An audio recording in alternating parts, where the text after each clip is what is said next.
Rising fuel prices in India have been hitting the pockets of a lot of people lately, and especially in these times when COVID has taken an economic toll on many of our livelihoods.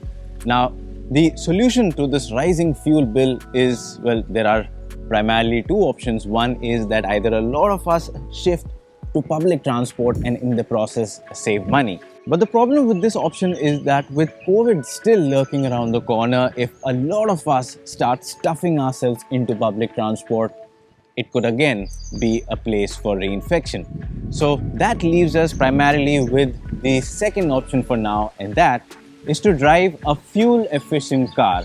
And that brings us to the Hyundai Aura Diesel that we have been driving over the last few months as part of the Express Drive's long-term fleet. We have driven this car extensively over varied conditions, and we are happy to tell you that as far as fuel efficiency is concerned, this car is no less than a champion. But it's not a perfect car. There are some shortcomings too. So over the next few minutes, I'm going to tell you the pros and cons of this car, more about the fuel efficiency, and finally, what kind of value do you get for your money.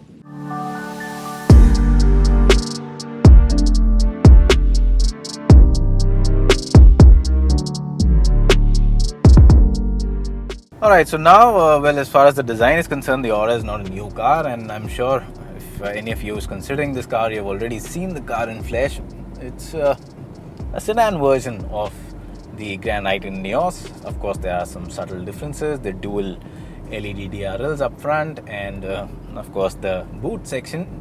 In totality, I think the car looks decent. It's not one of the finest looking cars. I mean, a subcompact sedan you wouldn't expect to as well because of the dimensional challenges. But yes, it is one of the better looking subcompact sedans out there. Once you get inside the cabin, you are greeted to a spacious and a modern place. You get a nice, clean looking dashboard. Of course, it has this honeycomb pattern which adds a little bit of flair inside the cabin, and the usage of colors also is quite nice. The touch screen that you have here, the infotainment screen, again, that's a pretty nice unit. Comes with Android Auto, Apple CarPlay. The display quality is good. The touch interface and the touch response is also pretty nice. And beyond that, the instrument cluster is a fairly simple one. It's got a digital screen. It's got analog rev counter, and you get everything in a very simple and easy manner to read out. So fairly sorted on that front. Even in terms of features, the Aura is quite loaded. Beyond the infotainment screen, you get a wireless charging pad up front, and you get multiple sockets for USB and fast charging outlet. Again, the practicality is quite nice. You get good comfortable seats, good storage space around the cabin, in the door pockets, in the central console here.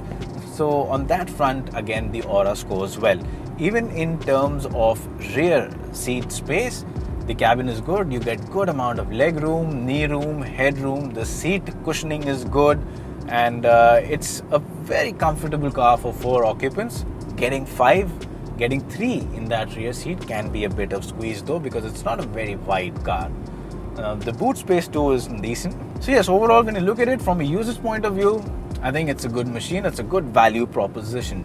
But the most important thing that we have to discuss today is the fuel efficiency and the powertrain. Now, this version that we have been driving for the last few months, this is the diesel one, and this is paired to an AMT gearbox.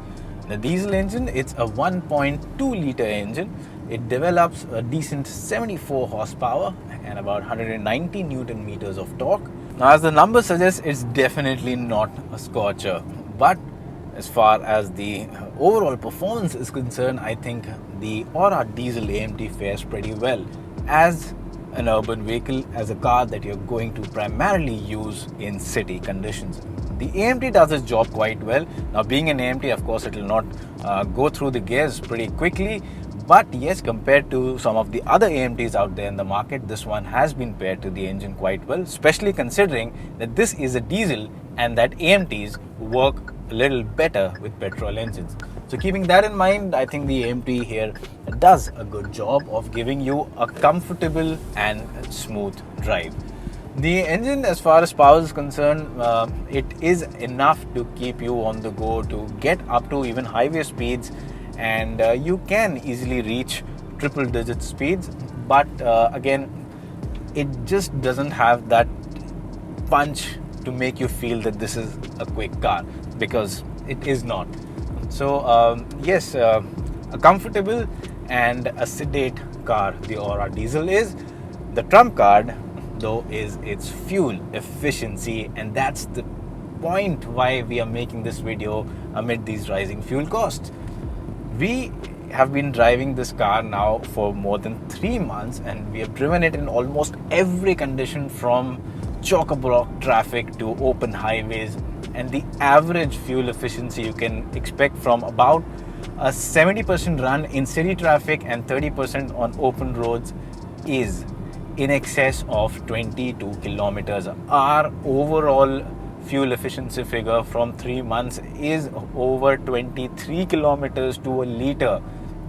And that is when we have also driven the car pretty hard for getting some testing data. Despite that, the car just continues to sip on diesel. And that's precisely the trump card this car holds over many of its rivals. And that is precisely the kind of advantage that you want in a car, and this delivers that. So in terms of giving you fuel savings, this car is an absolute champion.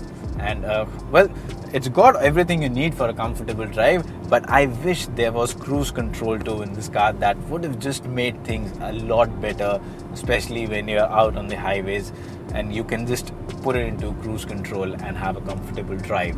But beyond that, like I said, it's a overall well-rounded car.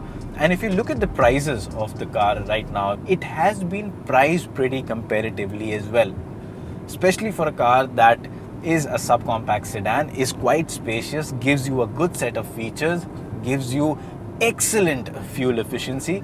In fact, also has got a good comfortable ride quality and handles pretty decent as well. So it's pretty much more than a jack of all trades and an absolute master of fuel efficiency. Keeping all that in mind, if you look at the prices, I think the Aura has been priced very competitively. And in terms of all the diesel subcompact sedans out there and the diesel larger diesel hatchbacks as well, I think the Aura offers a bit more value than any other car out there. If you like this video, then please hit that subscribe button and press that bell icon as well to stay updated to all our forthcoming Express Drives videos.